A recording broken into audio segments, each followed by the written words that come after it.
Alright there guys, welcome back to the channel. So today's video is going to be me covering off some Navigator stuff that's been brought up by James Pearce.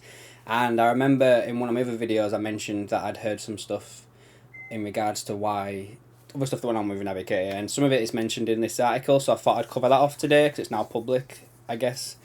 And I thought I'd just give a little bit of an update on Manuel Ugarte and Mason Mount as well, and how I feel about those two deals. So just to start off with, guys, it is very quiet at the moment with Liverpool news. It seems that everyone's kind of holding the breath, like, to put it in one term, with this whole George Schmatkick stuff. I think it's going to be announced this week that he's taken over. Again, it's a very, very weird situation that is coming in for 3 months. I've covered all this before, but I do have some new subscribers, guys, that have come in recently. But yeah, my thoughts on George Schmadtke is that it's weird that it's a 3-month deal. Well, a short-term deal, shall we say, or potentially long-term with an option to terminate after a few months.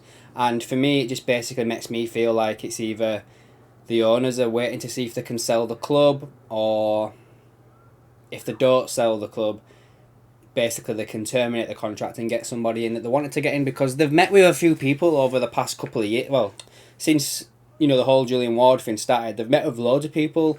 The guy at Leipzig, the guy at Leverkusen, and the lad at Frankfurt, all who are renowned members of the analytics side, sporting directors, and they've all turned down the job, guys, after speaking with John Henry. And you've got to think to yourself, why? Like, it's got to be because there's no long-term commitment from the owners in being at the club. And don't for 1 minute believe any of this stuff that they've turned it down because they weren't going to get any money. These guys have worked at German clubs where Liverpool, even though we don't have much money to spend compared to the people we're competing with, it's still more money than these teams would have had to work with anyway in Germany. Do you know what I mean? Like, are you really telling me that RB Leipzig and Eintracht Frankfurt and Bayer Leverkusen spend more money than Liverpool? No, they don't. So it's nothing to do with the money issue, guys. It's more or less to do with the fact that they didn't have a long-term project basically in mind. They're going to put their reputation on this, and for all they know, they could come into this role, yeah, I'll take it, and then 3 months later, club gets sold and no longer needed. It's one of them. So yeah, anyway, I think we'd start off with the Navigator stuff today, as I think it was Graham who mentioned it before, or it might have been Biff, in one of my comments, basically about it'd be interested in to know what I'd heard that had gone on with Navigator. So I've pulled out some quotes from the James Pearce article on The Athletic today, and basically I'll just go through it now. So Liverpool left no stone unturned to help Naby get fit. Yoga, dietary changes, tweaking his training plan, all had some impact on trying to reduce his soft tissue muscle problems, right? The head of recovery and performance worked closely with Naby following that lad's arrival from Schalke midway through 2020 to 2021. So going back 2 years already, guys, with this. Injury issues kept him sidelined for longer than had initially been anticipated. So there you go again, like, he's got a problem with injuries where he's just not healing in time. And there was a sense that so many setbacks damaged his confidence so he wouldn't really push himself again. So when he got fit, he wouldn't push himself, so then he'd get injured. Again, stuff like that. And then it says here as well that his closest friend in the squad was Sadio Mane. His departure to Bayern last summer didn't help him at all this year. But to be fair, guys, I feel like when this season started, Jurgen had in mind that we're not going to use Naby. We can't rely on him. He's been here, 5 years now or something like that, and he's not really performed, has he? So there's one little thing here that apparently in early 2020, Mane was having breakfast with Keita at Melwood when one of the staff came over to inform Keita that they were going to step up his rehab that morning with a light jog around the training field. And then it says here, much to Mane's amusement, Keita replied, yeah, I like eggs. So there seems to have been a problem as well with him where he wasn't learning English. So there was a communication barrier. That's something that I did here. And there was another occasion when medical staff were chasing up scan results only to learn that he hadn't been for the scan at all, after misunderstanding the instructions he had been given. A staff member then had to take him to a private hospital for him to have the scans done. And then there's another little bit here that basically said that his little brother was his carer basically in Liverpool, and he didn't really fit in at Liverpool's with the society, you know, the community of Liverpool. He didn't really fit in. He didn't know the language. He had a house over in Thornbury. Sorry, I might have pronounced that wrong then. I had something stuck in my throat. Let me just load it up. It's gone here now. Yeah, and then he got a flat in the city centre as well, just to help him fit in a little bit. But it's just, yeah, guys. There's other stuff as well, you know, rumours about how he was sat in his car and stuff like that. Didn't help with his injuries and overextending himself. So, but yeah, he's gone now, guys. We don't have to worry about that. But I just thought I'd bring it to attention about the other stuff that actually goes on with players in the background when, say, for instance, we've got Darwin Núñez now, where we've heard rumblings that he's struggling with the language barrier as well. Now, let's see what happens with him. He's got summer to learn. You know, when Luis Diaz was out injured, he spent a lot of time learning the language and come back, and he's a bit more efficient with it now, shall we say. So let's hope that Darwin can turn it around and he doesn't go down the Naby Keita route. Next up, I thought I'd just touch on Mason Mount. David Ornstein, who's a journalist also at The Athletic, who I think is probably one of the most reliable journalists out there, if in all honesty, guys. He's got probably connections with Liverpool's ownership and stuff just based on what he breaks. Like, you know, he was the guy that broke the news that the club was going to be sold, so you'd think that he's got the ear of, or whatever, they've got his ear, you know, the owners, or potentially not the owners like John Henry, but maybe the people that run the club at Liverpool, you know, so you're talking about Mike Gordon there and stuff like that. He's come out and basically said that Mason Mount is leaning towards Manchester United, and talks are expected between the two clubs in due course. For me, I think that Mason Mount would still stay at Chelsea if he's offered the right terms. This article, in my opinion, is being released because I think he's trying to force the club to make an offer for him to get him to stay.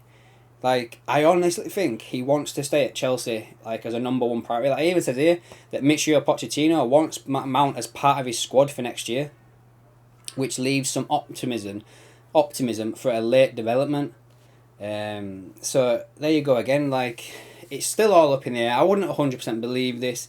We know that Liverpool have met Mount's representatives on a number of occasions. They've been to Anfield, especially when Liverpool were playing a game against Chelsea, and a meeting took place.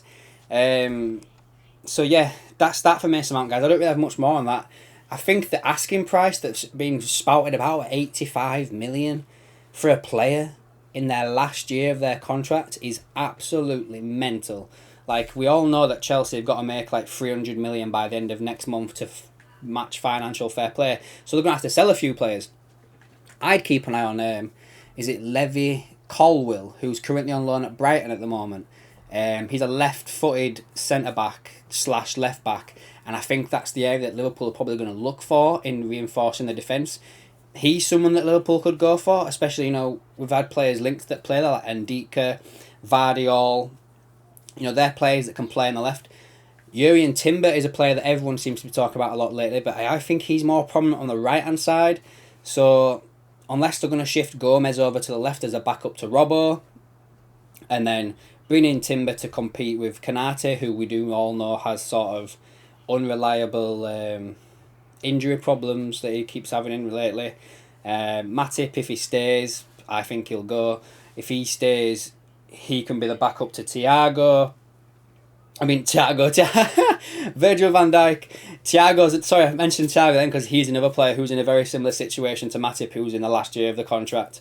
So I think Thiago as well has a possibility of being let go this summer if an offer comes in for him, if he does not sign a new contract. That's where that came from, guys. Sorry about that. And then the last one I wanted to touch on was Manuel Ugarte. Now, you've seen a lot of stuff today linking him with a move to PSG. He was heavily linked with Liverpool about a month ago now, maybe at the beginning of that month, maybe not a month, maybe 2 or 3 weeks ago. Yeah, basically saying that you know, they're going to basically match the release clause. Now, you've got to think on that. Is that why Liverpool pulled back when basically it came back out that Sporting Lisbon were not happy with Liverpool's conduct in that negotiation? Were they trying to negotiate that release clause down and not pay him? And that's why they've kicked off saying, we've got a release clause, just pay it, stop fucking us about. So you've got to think, if PSG are going to come in and pay that release clause, that is probably going to end up going there. Now, I think at the same time, well, as well, guys, I haven't done any research on this. This is just off the top of my head now, thinking about it. I think I mentioned it in a live stream on another channel the other day, that Liverpool pulled out of the deal for Ugarte because of the price, because somebody else became available. Now, I'm not necessarily thinking that person's better than Ugarte. There could be of a similar level or something like that. I think it's just a cheaper options become available. And you think as well, around the time the Ugarte claims are coming out that Liverpool had pulled back, Southampton got relegated. Now, I'm just putting them two together, and I'm thinking that Liverpool are going to go for Romeo Lavia as a cheaper option to Ugarte. I think Ugarte's release clause was like 50 odd million, and Lavia is reported around 40 million, so he's saving 10 million there. And you know what FSG are like if they can save money, they will save money. So that's the only thing I wanted to put in there about the whole Ugarte thing. I think that another option has become available who's cheaper than Ugarte, and I think it's Romeo Lavia. Got nothing to back that up, guys. It's just a gut feeling. But yeah, anyway, guys, you let me know down below in the comments your thoughts on everything I've covered today. Even the things I've just slightly touched on, like, do you think Matip's going to get sold this summer? Thiago, is he going to get sold this summer? Who would you go for instead of Ugarte? If we're not going to get him, is Romeo Lavia someone you'd go for? Mason Mount, do you think Liverpool are going to end up signing him as well, guys? Let me know down below, and I'll catch you in the next one.